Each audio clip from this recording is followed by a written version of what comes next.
ಹರಿಹರ ಪಂಚಮಸಾಲಿ ಪೀಠದ ವಚನಾನಂದ ಸ್ವಾಮೀಜಿ ಅವರ ವಿರುದ್ಧ ದಾಖಲಾಗಿರುವ ಫೋಕ್ಸೋ ಪ್ರಕರಣಕ್ಕೆ ಸಂಬಂಧಿಸಿದಂತೆ ದಾವಣಗೆರೆಯ ಜಿಲ್ಲಾ ವಿಶೇಷ ಫೋಕ್ಸೋ ನ್ಯಾಯಾಲಯದಲ್ಲಿ ಇಂದು ಮಹತ್ವದ ಬೆಳವಣಿಗೆ ನಡೆದಿದೆ. ಸ್ವಾಮೀಜಿ ಸಲ್ಲಿಕೆ ಮಾಡಿದ್ದ ಜಾಮೀನು ಅರ್ಜಿಯ ವಿಚಾರಣೆಯು ಸಂಪೂರ್ಣವಾಗಿ ಮುಕ್ತಾಯಗೊಂಡಿದ್ದು, ನ್ಯಾಯಾಲಯವು ತನ್ನ ಆದೇಶವನ್ನು ಜುಲೈ 13ಕ್ಕೆ ಕಾಯ್ದಿರಿಸಿದೆ.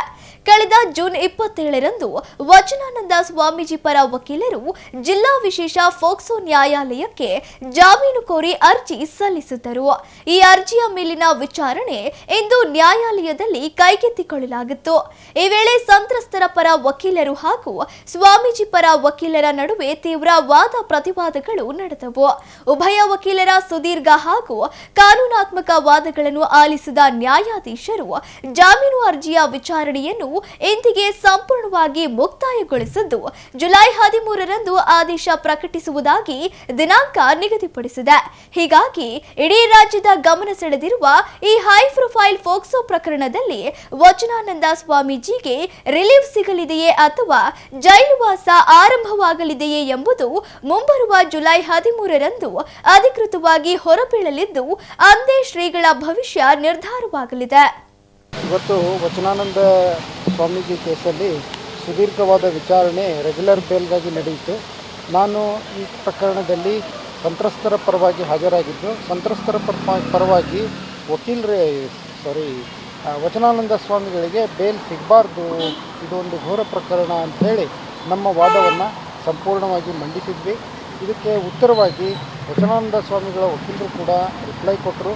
ನಮ್ಮ ಸಂಪೂರ್ಣ ವಾದವನ್ನು ಸುಮಾರು 2-2.5 ತಾಸು ನ್ಯಾಯಾಲಯ ಆಲಿಸಿ ಸುದೀರ್ಘ ವಿಚಾರಣೆಯ ನಂತರ ಪ್ರಕರಣವನ್ನು ಆದೇಶಕ್ಕಾಗಿ 13/7/2026ಕ್ಕೆ ಕಾಯ್ದಿರಿಸಲಾಗಿದೆ.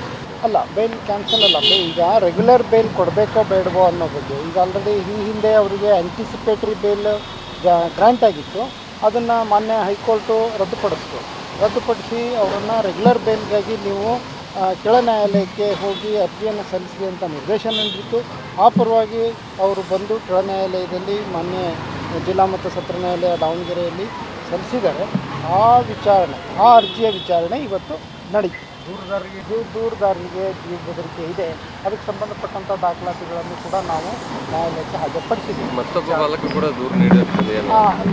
ಬಾಲಕ ಕೂಡ ಈಗ ದೂರನ್ನು ಸಲ್ಲಿಸಿದ್ದಾನೆ. ಅದನ್ನು ಕೂಡ ನ್ಯಾಯಾಲಯದ ಗಮನಕ್ಕೆ ತಂದಿದ್ದೀವಿ. ಒಂದು ವೇಳೆ ಜಾಮೀನು ರದ್ದಾದರೆ ಸ್ವಾಮೀಜಿಗಳು ನ್ಯಾಯಾಲಯದ ಆದೇಶದ ಪ್ರಕಾರ ಅರೆಸ್ಟ್ ಆಗೋ ಸಾಧ್ಯತೆಗಳು ಇದೆ.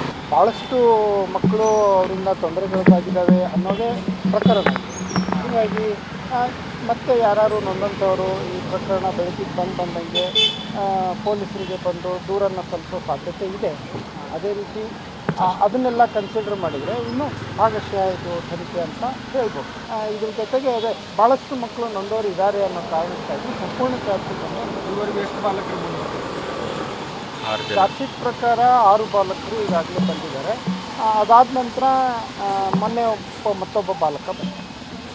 ಶ್ರೀ ವಚನಾನಂದ ಸ್ವಾಮೀಜಿಯವರ ಜಾಮೀನಿಗೆ ಸಂಬಂಧಪಟ್ಟಂತೆ ಈ ದಿವಸ ದಾವಣಗೆರೆಯ ಫೋಕ್ಸೋ ವಿಶೇಷ ನ್ಯಾಯಾಲಯದಲ್ಲಿ ಜಾಮೀನು ಅರ್ಜಿಯ ವಿಚಾರಣೆ ಸಂಪೂರ್ಣವಾಗಿ ಇವತ್ತು ಮುಗೀತು. ದಿನಾಂಕ 3ನೇ ತಾರೀಕು ಸ್ವಾಮೀಜಿಯವರ ಪರವಾಗಿ ನಾವು ಕೂಡ ವಾದವನ್ನು ಮಾಡಿದ್ವಿ. 4ನೇ ತಾರೀಕು ಸರ್ಕಾರಿ ಅಭಿಯೋಜಕರು ವಾದವನ್ನು ಮಾಡಿದರು. ಈ ದಿವಸ ಏನು ಫಿರ್ಯಾದಿದಾರ ಪರವಾಗಿ ಅವರು ವಕೀಲರು ವಾದವನ್ನು ಮಾಡಿದರು. ಇವರ ವಾದವನ್ನು ಕೇಳಿದ ನಂತರ ನಾವು ಕೂಡ ಅವರ ವಾದಕ್ಕೆ ಪ್ರತಿವಾದವನ್ನು ಕೂಡ ಮಾಡಿದ್ವಿ. ಈ ದಿವಸ ಸಂಪೂರ್ಣವಾಗಿ ಜಾಮೀನು ಅರ್ಜಿಯ ವಿಚಾರಣೆ ಮುಕ್ತಾಯಗೊಂಡಿತ್ತು. ಈ ಒಂದು ಜಾಮೀನು ಅರ್ಜಿಯ ಮೇಲೆ ಅಂದರೆ ಸ್ವಾಮೀಜಿಯವರಿಗೆ ಜಾಮೀನು ರೆಗ್ಯುಲರ್ ಬೇಲ್ ಜಾಮೀನು ಕೊಡಬೇಕು ಬೇಡ ಅನ್ನೋದ್ರ ಬಗ್ಗೆ 13ನೇ ತಾರೀಕು ಮಾನ್ಯ ವಿಶೇಷ ಫೋಕ್ಸೋ ನ್ಯಾಯಾಲಯ ದಾವಣಗೆರೆ ಈ ನ್ಯಾಯಾಲಯದಿಂದ ಆದೇಶ ಆಗ್ತದೆ. ಅಲ್ಲಿವರೆಗೆ ನೀವು ಕಾಯೋಣ. ಈ ಚಾರ್ಜ್ಶೀಟ್ ದಾಖಲಾಗುವವರೆಗೆ 6 ಜನ ಬಾಲಕರನ್ನು ಪೊಲೀಸರು ವಿಚಾರಣೆ ಮಾಡಿದ್ದರು. ಈಗ ಮತ್ತೊಬ್ಬ ಬಾಲಕ ಶನಿವಾರ ದಿವಸ ಏನೋ ಬಂದಿದ್ದಾನೆ ಅಂತ ಪೊಲೀಸರು ಹೇಳ್ತಾ ಇದ್ದಾರೆ. ಏನು ಬಂದಿದ್ದಾನೋ, ಏನು ಹೇಳಿಕೆ ಕೊಟ್ಟಿದ್ದಾನೋ ನಮಗೆ ಮಾಹಿತಿ ಇಲ್ಲ. ಅದೆಲ್ಲ ಕರ್ಕೊಂಡು ಬರ್ತಾರೆ, ಒಬ್ಬೊಬ್ಬರಿಗೆ ಕರ್ಕೊಂಡು ಬಂದು ಬರುವ ಸಾಧ್ಯತೆ ಇನ್ನು ಏನಾದರೂ ಮಾಡಿ ಒಟ್ಟು ಸ್ವಾಮೀಜಿಯವ್ರನ್ನ ಒಳಗೆ ಹಾಕಬೇಕು ಅಂತೇಳಿ ಅವರೇನು ಷಡ್ಯಂತ್ರ ನಡೆಸಿದ್ದಾರೆ. ಅದು ನಾನು ಪದೇ ನಿಮಗೆ ಹೇಳ್ತೇನೆ. ಇದು ಮುಂದುವರೆದಿದೆ. ಇನ್ನೂ ಎಷ್ಟು ಜನ ತರಲಿ. ನಮಗೆ ವಿಶ್ವಾಸ ಇದೆ, ಸತ್ಯಕ್ಕೆ, ನ್ಯಾಯಕ್ಕೆ, ಧರ್ಮಕ್ಕೆ ಜಯ ಸಿಗ್ತದೆ. ಹೌದು, ಹಲವಾರು ಸರ್ವೋಚ್ಚ ನ್ಯಾಯಾಲಯ ಮತ್ತು ಕರ್ನಾಟಕ ಉಚ್ಚ ನ್ಯಾಯಾಲಯದ ಹಲವಾರು ತೀರ್ಪುಗಳನ್ನು ನಾವು ಉಲ್ಲೇಖಿಸಿ ಇವತ್ತು ವಾದ ಮಾಡಿದ್ದೀವಿ. ಹಲವಾರು ಕಾನೂನಿನ ವಿಚಾರಗಳನ್ನು, ಲಾ ಪಾಯಿಂಟ್ಸ್ ಬಗ್ಗೆ ಮತ್ತು ಏನು ಚಾರ್ಜ್ ಶೀಟ್ನಲ್ಲಿ ಎವಿಡೆನ್ಸ್ ಕಲೆಕ್ಟ್ ಮಾಡಿದ್ದಾರೆ ಅಲ್ಲಿ ಏನು ನ್ಯೂನತೆಗಳಿದ್ದಾವೆ ಎಲ್ಲ ಬಗ್ಗೆ ಮಾನ್ಯ ನ್ಯಾಯಾಲಯದ ಗಮನಕ್ಕೆ ತಂದಿದ್ದೇವೆ. 13ನೇ ತಾರೀಕು ಏನು ಆದೇಶ ಆಗ್ತದೆ ನೋಡೋಣ. ಇಲ್ಲ, ಸುಮ್ಮನೆ ಥ್ರೆಟ್ ಆಗಿದೆ ಅಂತ ವಾದ ಮಾಡಿದ್ದಾರೆ. ಅದಕ್ಕೆ ನಂಬಲಾರವಾದಂಥ ದಾಖಲೆಗಳು ಏನಿಲ್ಲ ಅಂತ ನಾವು ಕೂಡ ವಾದ ಮಾಡಿದ್ದೀವಿ.